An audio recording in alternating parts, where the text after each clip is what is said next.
Okay, this is a review of a Shah Rukh Khan movie, so I guess I have to do, well, this. Okay, now that we got that one out of the way, uh, my name is Khan, or rather Khan, is a 2010, I'm not even sure what genre that is. It's like a feel-good drama family movie, maybe. And it stars the Indian mega ultra superstar Shah Rukh Khan, known for other movies. Specifically, I learned to respect his acting in the drama Veer and Sarah, or I guess fucking love story drama Veer and Sarah. But My Name is Khan is a different horse altogether. It is a movie that, in theory, kind of works, but in practice is just so fucking bizarre that I have nothing to truly, like, I don't know, to truly say that wouldn't come back around. Oh, Jesus Christ. Sorry for that. I have nothing to say that would come back around and kind of negate that positive attitude that I could conjure up. Anything positive I have to say about this movie is then followed by, yeah, but it's still fucking bizarre. So basically, the story is about this autistic Muslim from India. At least I think he's from India. Honestly, I'm not 100% sure. I mean, he gets an insult hurled at him during the movie that implies that he could be from Pakistan, but that could also just be like some racist asshole being a racist asshole and insulting him. Because I honestly didn't quite pay attention to the first part of the movie. I was still distracted by the fact that you basically had that awkward situation where a really good actor is portraying someone with some sort of mental deficiency, but that actor doesn't have this mental deficiency, and we're not quite at a point in movie history where they actually can do that accurately without coming across a bit condescending. And as much as Shah Rukh Khan is an amazing actor, I can't help but feel that this portrayal of an autistic person wasn't necessarily as accurate as it could have been. Now, it's not I Am Sam levels of awkward. I guess we're moving more towards fucking, what's it called? The one with Tom Cruise. I was about to say the Wicker Man, but different man. Different ending to that. Tom Cruise and Wicker Man. No. Rain Man. And in theory, it is a very heartwarming story about this autistic Muslim who moves to America and who starts a life there with like an Hindu woman, and like together they have this relationship, and he also takes care of her son. And then 9/11 happens because of course it does. Oh, fucking course it does. We need to up the drama. And because his last name is Khan, or rather Khan, he now gets discriminated a lot more than before. Mind you, this takes place in America. As Lindsay Ellis pointed out in her video about 9/11, it's not very likely that people are going to give a shit about your name being Khan or Khan in America, because once again, as she explained, most people associate either Khan Noonien Singh from Star Trek with Khan in America, or Genghis Khan, maybe Chaka Khan, and that's kind of it. If you live in Germany, you might still get the association with the once famous football player, and that's it. That's literally it. There is no one else that people kind of will associate you with. If you live in India, sure, maybe, in those kind of regions where this name actually has a meaning. If you, like, the idea is that because his last name is Khan, that they all automatically, like, identify him as a Muslim, but no. Just no. There's so many other names that people could associate with that. First one would be like something like Mohammed or whatever. But Khan, nobody gives a shit. Nobody associates their name in the Western world with Muslims. Anyway, the point is that basically after the 9/11 attacks, things get really, really fucking racist for Muslims, and the son of the woman that our main character is together with gets beaten up until he dies. He gets beaten to death. which also includes getting hit by a football, as if an actual football, not an American football, like a soccer ball, I guess. And this sets in motion the main conflict of the movie, in which Shah Rukh Khan's character is trying to make his way to, not Washington, mind you, but like in general to the President of the United States to tell him, my name is Khan, and I'm not a terrorist. And he says exactly like that, with a weird British accent that you can't quite place. No, but he tries his best to get to the President and tell him that. And because of that, there are loads of misunderstandings. There are happy little encounters with stereotypically black people in a weird rural Georgian town that never, ever, ever existed around 2010, but looks more like it was like from Uncle Tom's Cabin. There's so many things in this movie that basically boil down to, you got your heart in the right place. It's just that you don't fucking understand how America works, and that makes it really fucking awkward. It's such a weird portrayal of a country that, okay, to be fair, I've never visited, but I know enough culturally speaking from other people's perspectives who are Americans, like on the positive and on the negative side of the spectrum of how you can perceive the US of A. I know enough about that this is not how America works. And that things are like a lot more nuanced, and this nuance is missing in the movie. And as heartwarming as the movie can be, and as almost tear-jerking as it can be, it just kind of fucking loses you every now and again. Never mind the fact that it is in English, which is just that's a Bollywood staple. That's a Bollywood staple that most movies there are like in English and Hindi at the same time, which is kind of fucking distracting, in the sense that I had to.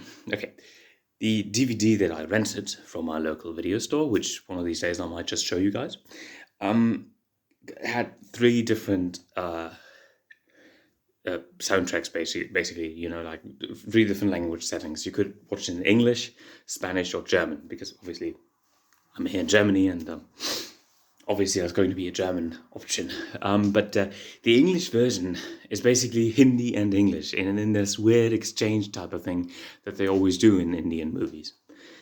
And it really doesn't fucking help the fact that I think at one point Shah Rukh Khan's character is talking to this congregation of like an African American congregation in the middle of Georgia, and he's doing the same thing that he does throughout the entire movie. He speaks in a mix between fucking Hindi and English. And I mean, relatively sure that most of these people in this congregation don't actually speak Hindi, and so it becomes this weird fucking mix-up where I just can't help but think that they must be so confused and only like. That it must have just only barely scraped by with understanding him. This movie is bizarre. It will never ever be one of my favorite movies, but it will definitely be an example of a movie that I can show to people and say, you know what, you want to see something really fucking weird? My name is Khan.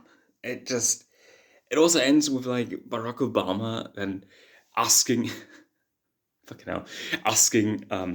Shah Rukh Khan's character on stage. And then Shah Rukh Khan can finally say that his name is Khan and he's not a terrorist. But it just feels so fucking forced. And I'm also pretty sure that for the most part,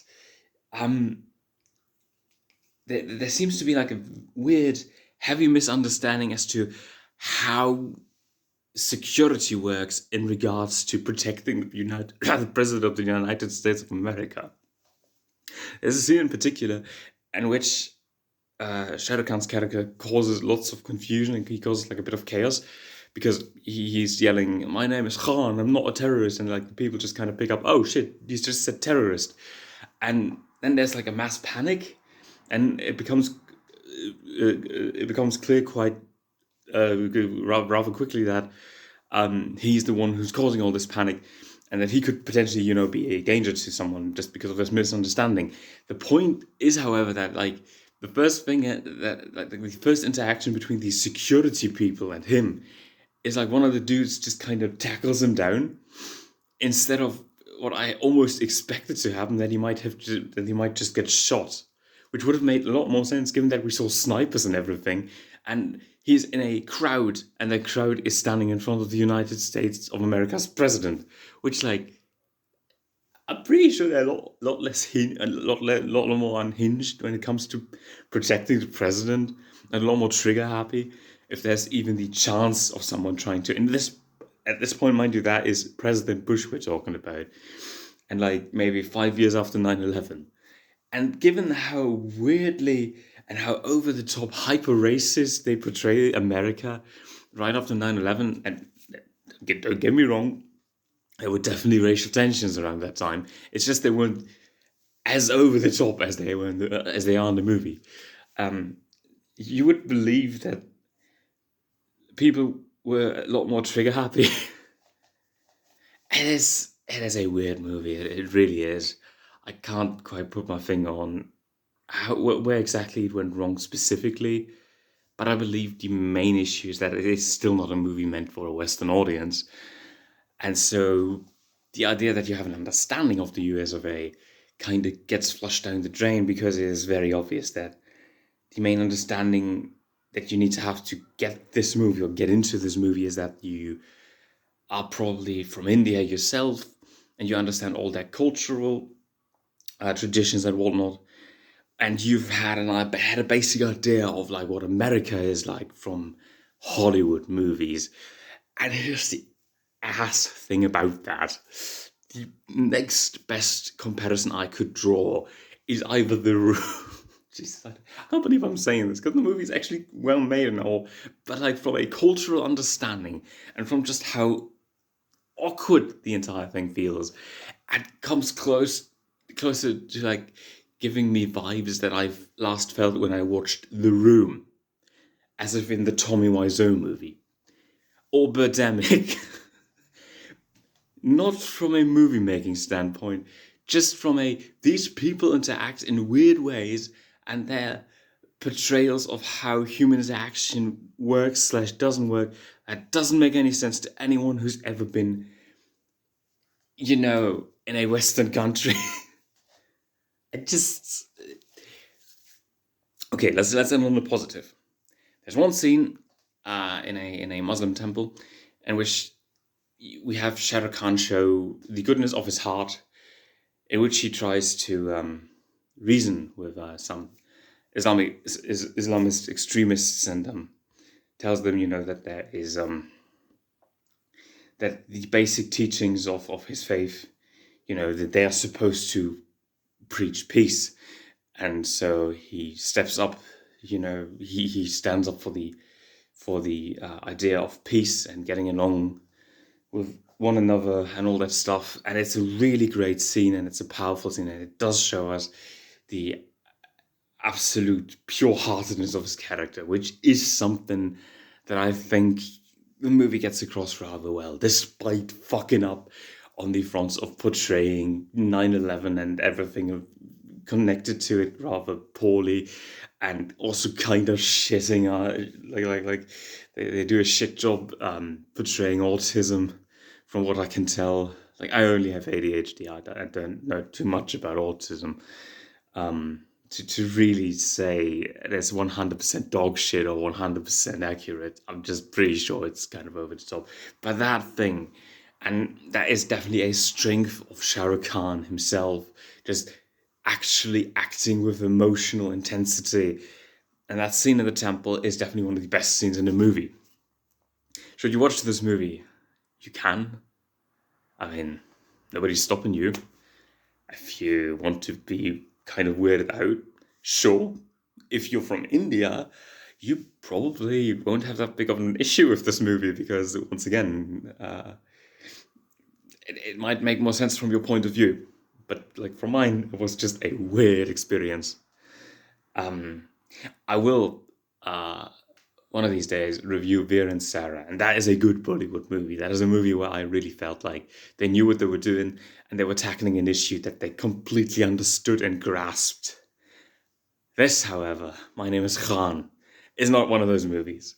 It is not a bad movie, but it is a bizarre movie, a movie that is just, I mean, there's so much so fucking wrong with this movie, but there's also so much that's so right with it. The only thing that I do have to give him kudos for, like without any sort of second thought, is the idea, not the idea, the fact that they did not have some sort of Bollywood musical number, because it would have not fit. They have music in there, and they have songs in there. They do not have a dance number, which kind of makes sense given the subject matter. And that's it. Christ. Oh, fucking hell. Yeah, see you around, and I'm pretty sure my next review will probably be Good Will Hunting, because I've never seen that movie, but I'm planning on renting it. Yeah, see you around.